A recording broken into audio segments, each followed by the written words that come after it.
ஆண்டவராகிய இயேசு கிறிஸ்துவின் நாமத்தினாலே அனைவருக்கும் அன்பும் சமாதானம் உண்டாவதாக. இன்று கூட நாம் தெரிந்து கொள்ள வேண்டிய பாடம் என்னவென்றால் மன்னிப்பு.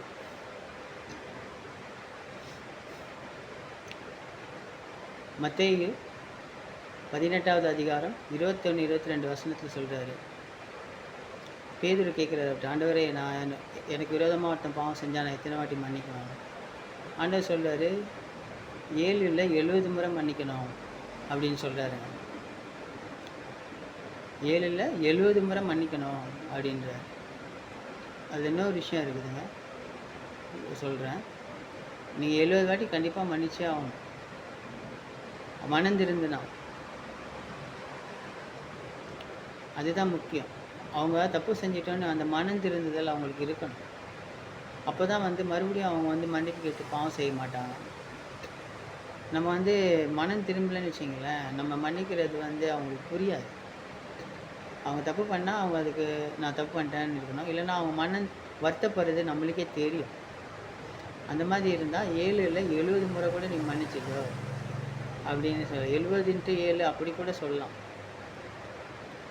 நீங்கள் அந்த அதிகாரத்திலே பார்த்தீங்கன்னா மத்தேயு 18வது அதிகாரத்தில் 23லேருந்து 35 வரைக்கும் படிச்சிங்கன்னா அதுக்கு ஒரு ஆண்டவர் அழகாக ஒரு கதை சொல்கிறார். ஒரு எஜமான் ஒருத்தனுக்கு காசு கொடுத்துருந்தான், 10,000 ரூபா கொடுத்துருக்கான்னு வச்சிங்களேன். அவன் குறித்த நாள் வரும்போது அவன்கிட்ட கேட்குறான். அப்போ அவன் என்கிட்ட பணம் இல்லைன்னு அழுகுறான். அப்போ அந்த எஜமான் அவனை மன்னிச்சு விட்டுடுறாரு.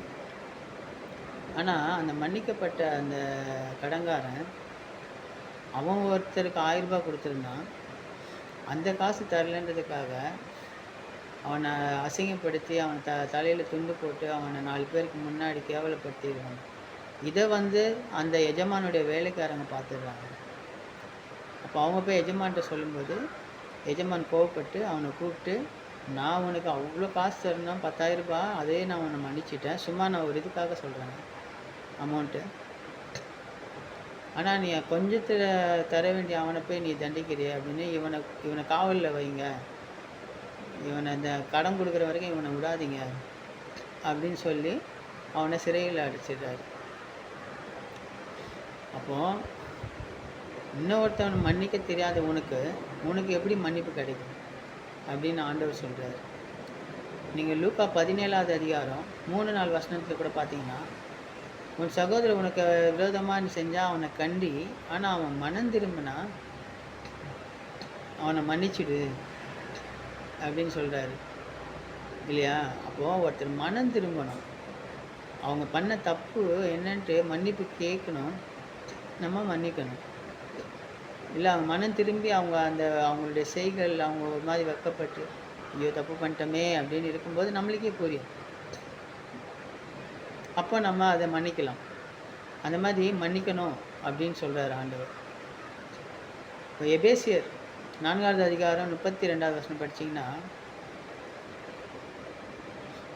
அது பார்த்தீங்கன்னா, கிறிஸ்து உங்களை மன்னித்தது போல நீங்களும் பிறரை மன்னிக்கணும் அப்படின்னு ஆண்டவர் சொல்கிறாரு.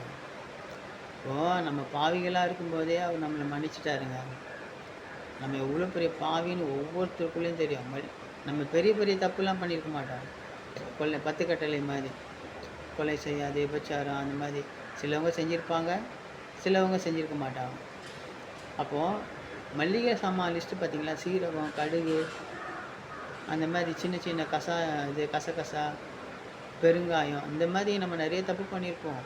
இச்சை, ஆணவம், பெருமை, கோபம், தற்பெருமை, சுயநலம், அனாவசியம், கேவலப்படுத்துறது, அசிங்கப்படுத்துறது, இந்த மாதிரி நிறைய நம்மளுக்குள்ளே இருக்கும். அந்த மளிகை சாமான் லிஸ்ட்டு மாதிரி இருக்கும். இந்த மாதிரி நம்ம நிறைய பாவம் பண்ணியிருப்போம். ஆனால் நம்ம அதெல்லாம் மறந்துட்டு நம்ம என்ன பண்ணுவோம், விட்டுடுவோம். அது பார்த்திங்கன்னா, ஒரு குரு இருந்தாராம். ஒரு சின்ன கதை. ஒரு குரு இருந்தாராம். அவர் 2 சீடர்களை கூப்பிட்டு, நீங்கள் போய் கல் எடுத்துகிட்டு வாங்க அப்படின்னு சொன்னாங்க. கல் அப்போ அந்த சீடர்கள் ஒருத்தன் போய் ஒரு பெரிய கல்லை எடுத்துகிட்டு வந்தாங்க. இன்னொருத்தன் வந்து சின்ன சின்ன கல்லாக ஒரு 10 கல் பொறுக்கிட்டு வந்தாங்க.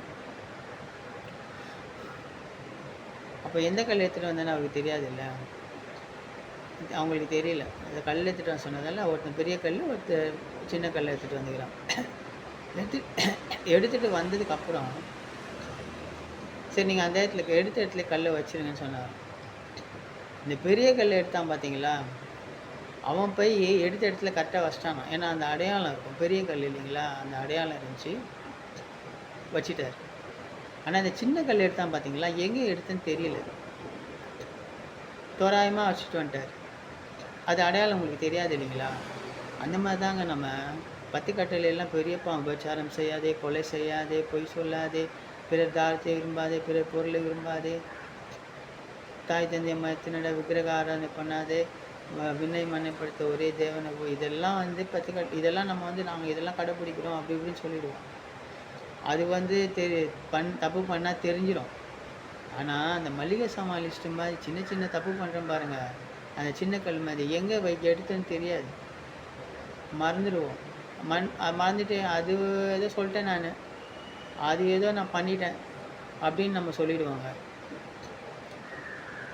அப்போது அந்த பாவங்கள்லாம் தாங்க நம்மளுக்கு நிறைய இருக்குது.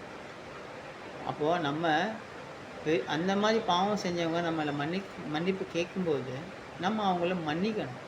ஏன்னா நம்மக்கிட்ட நிறைய பாவம் இருக்குது. அப்போ தான் கிறிஸ்துவ நம்மளை மன்னிப்பார். அவர் நம்மளை மன்னிச்சதால் தான் நம்ம வந்து இன்றைக்கி ஜீவனோடு இருக்கிறோம். அவர் நம்மளை மன்னிக்கலைன்னு வச்சிங்களேன், நீங்கள் பாருங்களேன், இவ்வளோ நாள் விட்டுருக்க மாட்டார். எப்போவே உலகத்தை அழிச்சிருப்பார். நோவா காலத்துலேயே அழிச்சார். இவ்வளோ பாவம் நடக்குது, விட்டுருப்பாரா? எல்லாம் கடைசி காலத்தில் மனம் திரும்பணும் அப்படின்றதுக்காக அவர் வெயிட் பண்ணுறாரு. அதனால் கிறிஸ்து மன்னித்தது போல் நம்மளும் மன்னிக்கணும். நீங்கள் மத்தேயு 6வது அதிகாரம் 13-14 வசனம் படிச்சிங்கன்னா அதில் தெரியும். நீங்கள் உங்கள் சகோதரி மன்னிக்காவிட்டால் பிதாவும் உங்களை மன்னிக்க மாட்டாருங்கிறார். பாருங்கள், நம்ம அடுத்தவங்களை மன்னிக்கலைன்னா நம்மளே அவரும் மன்னிக்க மாட்டாராம். அதனால் தயவுசெய்து மன்னிப்பு கேட்குறவங்கள மன்னிச்சிடுங்க. அவங்களுடைய கேரக்டர் இப்படின்னு தெரியுதா, கொஞ்சம் விலகியே இருங்க, மன்னிச்சிடுங்க. ஆனால் உங்களுக்கு தான் தெரியும் ஒவ்வொருத்தருடைய கேரக்டர் என்னன்னு. ஏன்னா அனுபவிக்கிறவங்களுக்கு தான் அது தெரியும். அப்போது மன்னிப்பு கேட்டால் மன்னிச்சிடுங்க, கொஞ்சம் விலகி இருங்க. ஓகேங்களா? அதனால் தேவன் வந்து நம்ம மன்னிச்சாதான் அவர் நம்மளை மன்னிப்பாருங்க. இதை தயவுசெய்து மனசில் வச்சுக்கிங்க. ரொம்ப நன்றி. இதோ இந்த தெரிந்து கொள்ளப்பட்ட நேரத்தில் நிகழ்ச்சியிலே உங்களை சந்தித்ததுக்கு மிக்க நன்றி. உங்களுக்கு அன்பும் சமாதானமும் உண்டாவதாக. நம்ம மன்னிப்போம்.